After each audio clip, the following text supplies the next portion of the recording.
What's going on YouTube? It's your man YD, and I'm just gonna get straight to the point. I don't have time to sugarcoat or beat around the bush. People done reached out to me and asked me personally, and I'm like, I'm surprised that you reached out to me in the first place about this Carmelo situation that's going on, about the stabbing that happened. I think that was in Texas. I didn't really do too much research on it until somebody hit me and said on my TikTok. They said, "What you think about that situation about the stabbing with the boy down there?" I didn't know about it at first. I seen it on Facebook. I just thought, but then I started doing a little research and doing a little digging. How would somebody else put this? Let me tell y'all a story real quick and put yourself in that perspective.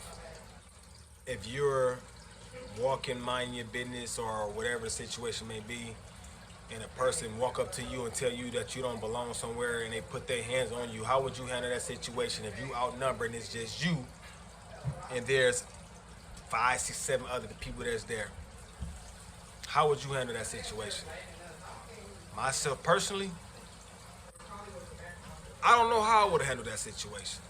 That's my honest opinion. I don't know how I would handle that situation. First off, I'm not finna go nowhere by myself. That's first and foremost, especially if it's dark time. Knowing the stuff that's going on in the world, I'm not finna go outside nowhere by myself.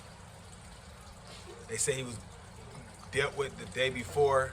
They was bothering him, and then they turned around and next day he came back up there over there again or something like that. Then this time they put their hands on him again. He had a gun, a knife, and then he stabbed him.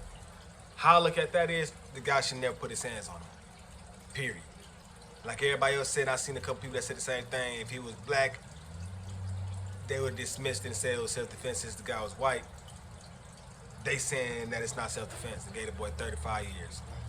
So I see a lot of celebrities, Charleston White, Cardi B, saying she's gonna put $5 million up for him to petition, to file an appeal and get him the best lawyer to get him out of that situation. Charleston White said he got $75,000. So seeing to me that he's gonna be in good hands. At the end of the day, like I say, I myself personally, I would have probably handled that a little bit more differently.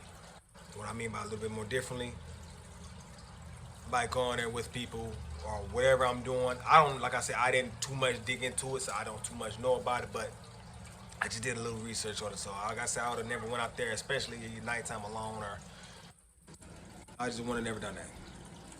I myself personally would have probably went with people, or once they got to doing all that, I probably would have, like I said, I can't too much answer that, but like I said, at the end of the day, dude shouldn't have put his hands on him. He shouldn't have came back up there with a knife, so they both was that wrong. I believe he should did self-defense, some probation or some type of time, but 35 years, that's outrageous.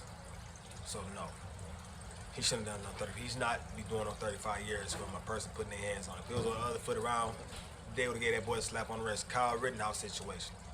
He went out there intentionally looking for violence. He's there to help this, he's there to help that. You was 17 years old with assault rifle. First of all, you ain't supposed to have no assault rifle or no gun at the age of 17. It's 18 and up. So, yeah, they gave him basically a slap on the wrist. So, that boy being locked up 35 years, that's outrageous. I would have gave him at least 3 or 4 years. 35, that's overly pushing it. That's my opinion on this, your man YD, and I'm out.